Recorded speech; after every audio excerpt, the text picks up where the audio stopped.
Welcome to Fireside Jets. My name is Alex, my co-host here, Ryan Moran, and today we're taking a look at some really interesting things, quotes from Jeff Ulbrich, DJ Reed, even Robert Saleh on Sauce Gardner, how he's progressing so far, and of course the interesting running back dynamic with Breece Hall and Michael Carter. These are two running backs who I actually really like. I loved Breece Hall coming out of the draft process. He was my RB1.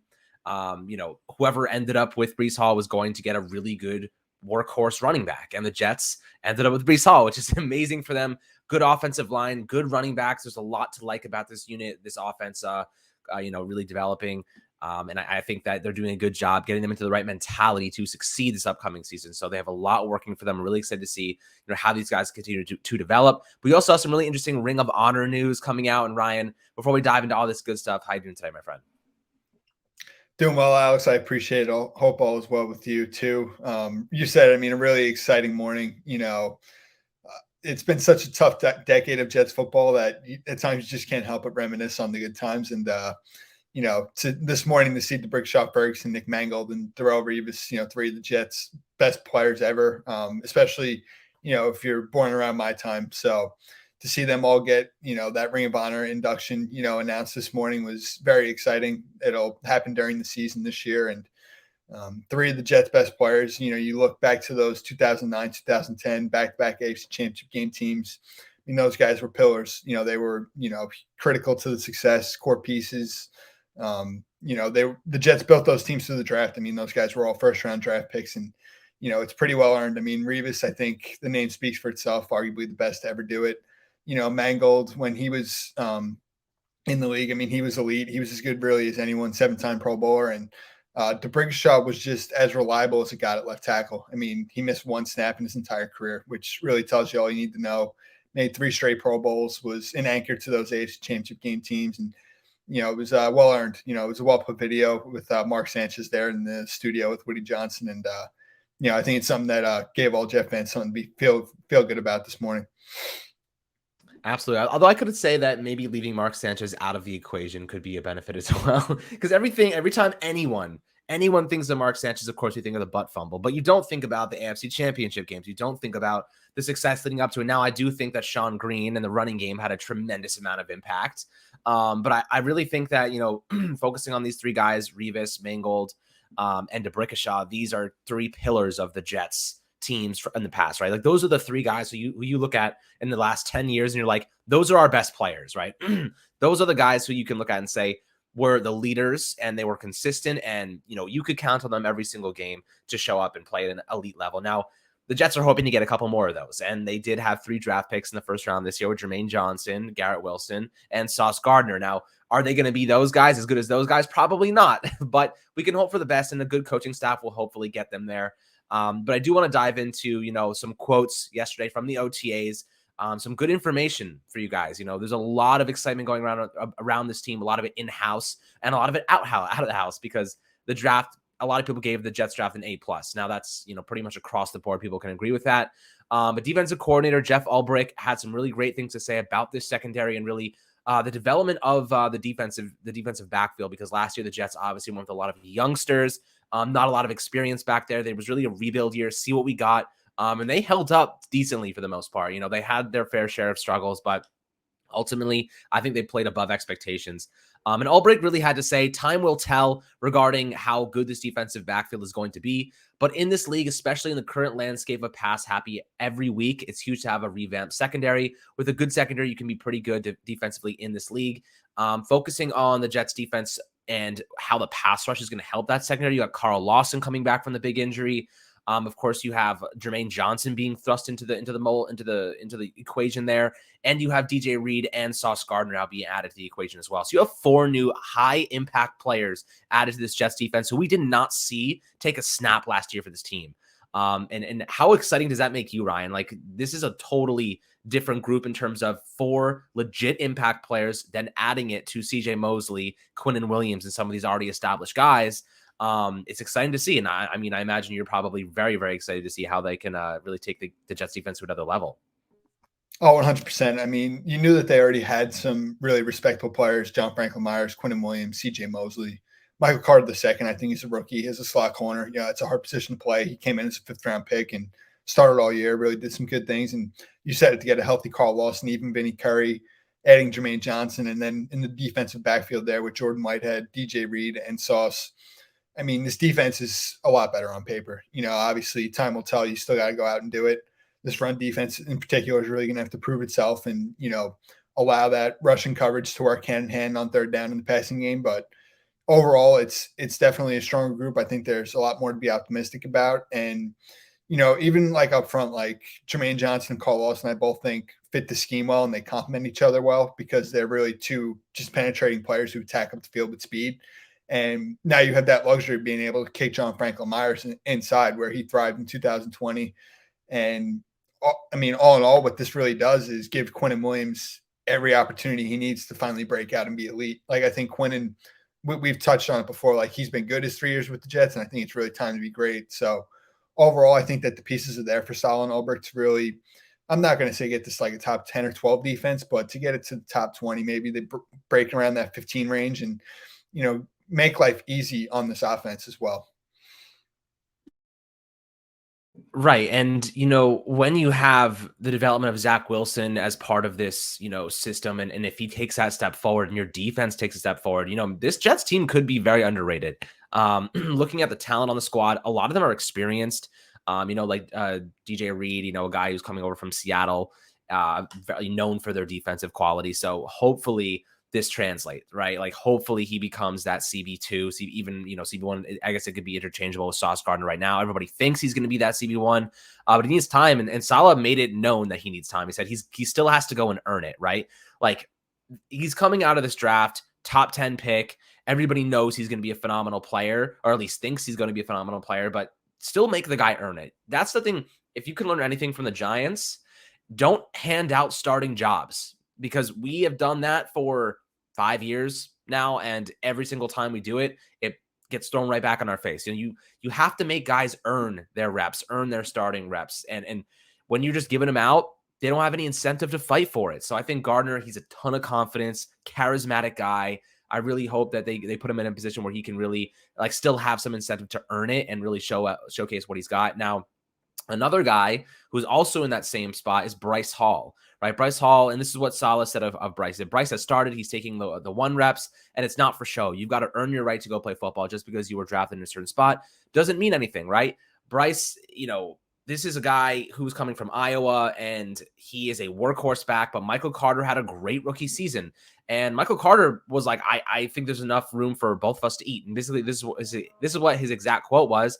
What I'm going to do, I'm happy that we got him. It's not like I'm like looking angry. Oh my God, I'm happy. He's a great player and I'm trying to win. He said there's enough room for us both to eat. Carter, a former 4th-round pick, rushed for 639 yards last year and 4 touchdowns on 147 touches in 14 games, right? 36 receptions for 325 yards through the air as well. He is an extremely productive running back for a rookie, but he's also kind of like a scat back in a way that you can rely on him to be your primary rusher. I think he has the power and stuff, but running backs, as we know, are definitely, you have to be careful with them because they get injured very easily. Their wear and tear is real. Breece Hall took a lot of wear and tear during his time at Iowa. He took a lot of snaps. Injury history is pretty clean, but you got to be careful with those guys sometimes. So, Ryan, how do you think that they're going to break up the snaps between Michael Carter and Breece Hall? Because I think I kept saying Bryce. I think they were talking about Breece Hall, the other cornerback, but we'll talk about Breece Hall and Michael Carter, and we'll get back to Bryce in a second. Breece and Michael Carter, how do you think they split up those snaps? It's a great question. At the end of the day, I think Michael LaFleur is going to have a good plan, and between the run and the pass game, because they both can, contribute in the passing game as a receiver and as a blocker, I think they're both going to get at least 15 touches a week. Like, I'm not really too worried about it. I think what Hall can do, in between the tackles on early downs, with his size, his big play threat ability, with the speed, and to be able to complement it with someone like Carter, another guy who can run, can catch, and naturally just has that leverage. He's built lower to the ground. Like you said, he's a good change of pace. The contact balance is obviously, well known. He's really good, at the point of attack and just breaking tackles. So I think, overall that they're both going to be involved in a big way. You need running backs. I mean, the way that injuries can occur at the position, I think it's really going to be nice to have both those guys. And just a couple of other takeaways I had, because I loved Michael Carter's press conference yesterday. they asked him about him and Breece and the potential that they could be as a duo, being like the best. You think about the Kareem Hunts and Nick Chubbs and the Alexander Madison, Dalvin Cooks, and he's like, look, it's not even just Breece and I. Like Tevin Coleman is someone who he's spoken highly of, recently. He spoke highly on Ty Johnson, Nick Bowden, Ty Johnson, Zonovan Knight. So I love Carter's team approach. And you said it there with that quote, like at the end of the day, he just wants to win. And I love that about Michael Carter. Overall, I think that group is going to make life easier on Zach Wilson and Michael LaFleur. And overall, I think that they're both, like I said, probably going to get 15 to 20 touches a week between the both of them. Right. There's so many Breeces and Bryces on this team now, really confusing me. So we got it's Bryce Love, right? Breece Hall is the corner. Bryce Huff is the edge defender. Bryce Hall is the corner, and then we got a Breece Hall. Jesus.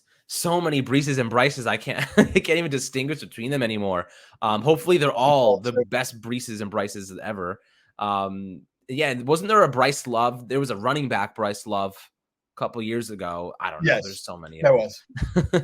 There was. Okay, so the Jets have a thing for Breeces and Bryces. Okay, they're clearly looking out for them in the draft class, but this is an interesting kind of situation, for the running backs. I do think there's a lot of room for both to succeed. So I'm excited to see how they split up these reps. I think, Breece coming off a season with Iowa State where he ran for 1,472 yards and 20 touchdowns. And then he ran for 1,572 yards in his sophomore season in Iowa State and 21 touchdowns. The guy is as productive a running back as you're going to find coming out of college, and he's extremely strong. He reminds me, and don't take this the wrong way, and people always take this the wrong way. He looks like Jonathan Taylor. The way that he runs. Is he Jonathan Taylor? No, he's not Jonathan Taylor. Let me get that out of the way right now. He's not Jonathan Taylor. I didn't say that. What I said was the way he runs reminds me of Jonathan Taylor because they're very patient and they're one-cut backs, right? Jonathan Taylor is unbelievable at seeing the second level of the defensive line, those linebackers at the second level, shifting them, and then bolting through the gap that they moved from. That is what Jonathan Taylor is amazing at. That is what makes him such a freaking ridiculous running back and why he carried my fantasy football team to the championships and then won me the championships. That is why I love that guy. Breece Hall, when I watched him, reminded me of that because he has this patience and he's able to shift that second level, those linebackers at the second level, to different gaps and then expose the gaps that they just left. He is very smart with the way he runs. He's a one-cut, get vertical type of back. He can break tackles and he has pretty solid straight line speed. If this kid is coached up properly and the Jets offensive line holds up and puts some good games together and with their run blocking, he is going to be a stud. Michael Carter is going to end up complementing him. I think Breece Hall will end up being your workhorse first down, second down back, and Michael Carter will end up being your third down back. That is how I envision a best case scenario going, right? Because I think Michael Carter is a stud. I think that he absolutely needs to be involved. I think they could use two running back sets a lot with these two guys and do play action, get these guys with a lead blocker out in front. There's so many things and so many unique ways they can get both of them involved, but I'm really excited to see these guys. Is there anything else that they spoke about and any other interesting things that they mentioned yesterday? In terms of just Michael Carter or in general? Just in general. I mean, I think Michael LaFleur's comments, he said a lot, obviously, about Zach. That's, what the talking points always are. And, he was asked, is there pressure? And he said, there's more or less just urgency really than anything else. So he's not letting anything get to him, but I think they know collectively, they got to put it together. And, he put on basically just to show up there talking about how there's so many ways to make it. Like he said, there's 60 different plays and you have 10 different types or whatever. And you allow Zach to make easy reads. And, he talked about if your number one is within 10 yards and there's two deep safeties, don't worry about that. He's really, he's articulate. He's got a sharp mind. Obviously, his brother has been successful. He was with Kyle Shanahan for a long time. So I always enjoy getting to listen to LaFleur. And then with Salah, obviously, Mims, once again, was the talking point. He said he's in fantastic shape. The food poisoning really hurt his explosiveness, his lower body strength, he said last year. And that's been, noticeable to this point. So hopefully Mims, come training camp, is really ready to be a contributor in some type of way because they need receiver depth. And the last takeaway was obviously the Mekhi Becton, George Fant stuff at left tackle. And, mandatory minicamp is set to begin in just a little under 2 weeks. So, Becton's going to have to be there. And by then, hopefully, we start to really get an idea initially. Obviously, there may still be competition throughout. Like they could rotate these guys, but at least in a couple of weeks, we'll maybe start to get an idea really on who the coaching staff would prefer at left tackle. Because I think both of them traditionally are better at left tackle, but ultimately one is probably going to have to move to that right side next to Elijah Barrett-Tucker. Right. Yeah, I'm very interested to see how that left tackle position battle unfolds. I think that George Font should get it based on the fact that he's been more consistent. I think Mekhi Becton could transition to the right side, and I don't think he'd skip much of a beat because he has missed so much time at left tackle. But again, it is hard to make that transition. I do think he'd be fine just given how big he is. It's hard for guys to get around him to begin with. But I also want to just one more last thing. So I don't know if you've ever had food poisoning, but did someone put cyanide in Denzel Mims's food? Because, I mean, food poisoning is like, it hurts you for a couple days, you throw up, you get better. How was it still impacting this guy? How did it mess up his whole season? What did he eat? Like a dead rat or something? I don't understand. It was bad salmon that he had last year, and Okay, like I think he said it was like a couple weeks long, and that was around the time they were installing stuff, and it's a new playbook, and I guess the lower body strength thing, like Salah was saying with this explosiveness was impacted. I don't necessarily know, but at this point, let's ramp up. Like obviously a whole calendar year later, it's not an excuse. And Salah did say like compared to where he's at now, compared to this time last year, it's a big difference. So. Okay, I mean that at least there is a positive progression here. I guess losing out on that momentum for the lower body strength and the working out and just the physical aspect of it. He definitely needed that momentum and consistency.